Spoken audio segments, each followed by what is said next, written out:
My brother Don and I had a lot of fun playing tag and other games on the farm. I guess we were just like kids today. Well, in some ways at least. Children, call your pa. Come on in. Dinner's ready.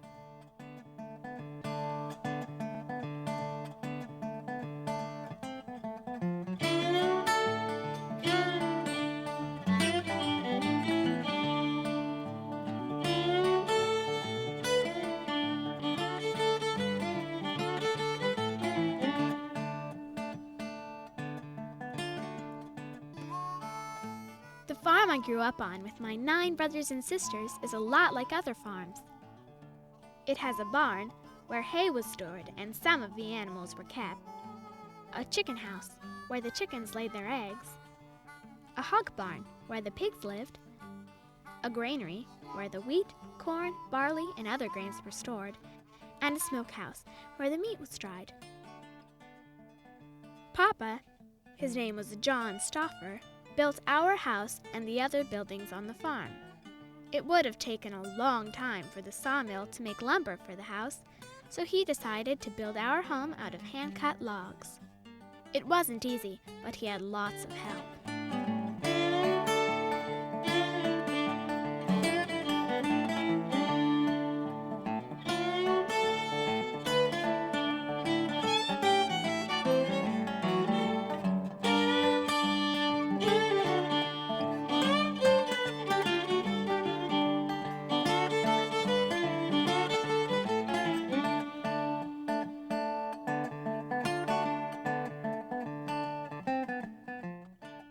Our family was part of a group of people who moved to Oregon from Missouri over the Oregon Trail.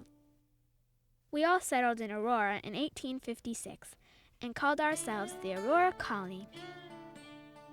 Papa was in the very first group of men who came to the Oregon Territory 3 years earlier, in 1853, to find a new place for the colony to live. They were looking for peace and quiet away from the large cities. As you can see by this timeline, a lot of things had been going on in the country. It had only been about 50 years since Lewis and Clark made their famous trip to the Oregon Territory. In fact, fur traders and settlers had only been traveling the Oregon Trail regularly for about 15 years. It was only 3 years before Oregon officially became a state, and in 5 years, our country would be in the midst of civil war. When the colony first moved to Aurora, it was just a small settlement on the Pudding River, but before long, it was alive with activity.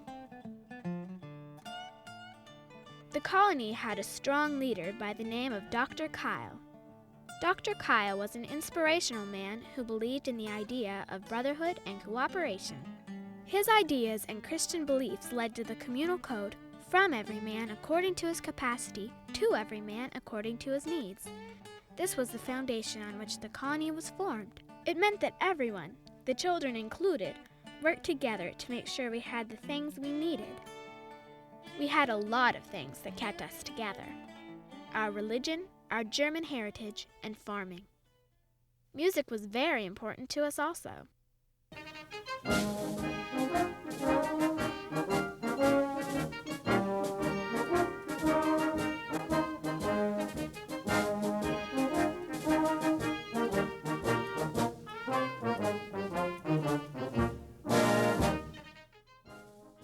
The colony had a very special band. It played at all of our gatherings and was well known throughout Oregon.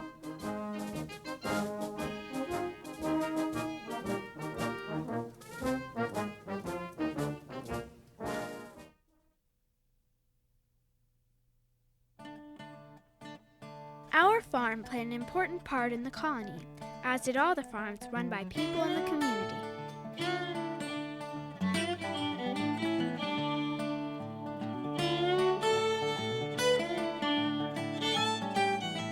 All the children had chores to do every day, and many times had to work from first light in the morning till dark. We brought lots of things to the colony store, goods like vegetables and fruits, especially apples, butter, eggs, and even a few animal skins. We didn't actually sell anything to the store. but rather Papa would get credit for everything that he brought in.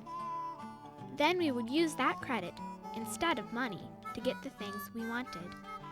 Everyone in the colony traded like that. It was just one of the many ways we helped each other. Because Papa worked on the farm, our family got to be together a lot. I liked that. We ate dinner together every day around noon.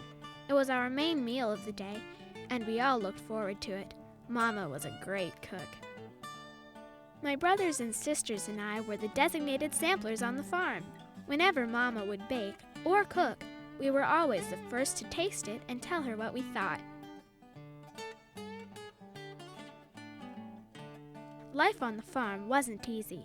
We had to do and make a lot of things for ourselves. Mama baked a lot of bread, sometimes up to 30 loaves a week. And Papa had to cut and stack a lot of wood. It was our only source of heat, and we also used it to cook with. Like I said before, we did our share of the work too, but it wasn't all bad.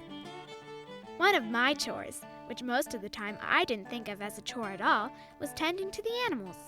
We had pigs, cows, and chickens, which gave us food, sheep, which provided us with wool for blankets and clothing. And my favorite, the horses, they shared in the work too. They were our transportation. Well, it was either that or we walked. And they also pulled the plows on the farm. Even though the days were long and tough sometimes, I always made sure the animals were well taken care of.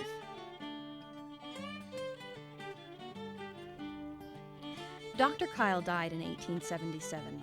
Immediately, discussions began about the future of the colony. The country was quickly growing and the use of technology was on the rise.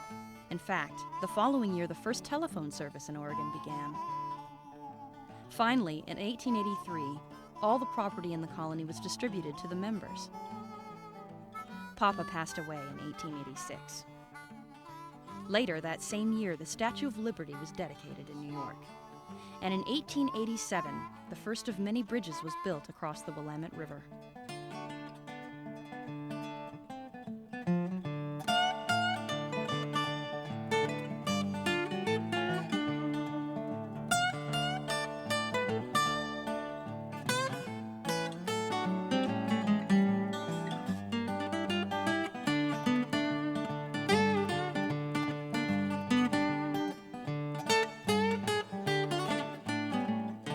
After Papa died, my sisters and I continued to run the farm. Years later, my niece, Matilda, who also lived on the farm, married a man from the colony named August Will. They eventually had a little boy of their own, Lester, who helped us out on the farm when my sisters and I got too old to run things ourselves. Lester eventually moved to the farm around 1925 and kept it going for many years.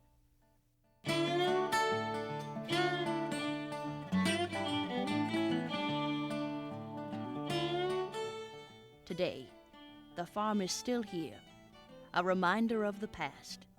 When you visit, notice how simple things are compared to the homes and farms of today. But also remember, it wasn't really that simple at all. It took families and friends working together, many times from early morning till dark, to provide the few things we needed to live. These days, it's pretty quiet around here, but I still remember a time long ago when life was a lot different and the farm was alive with activity.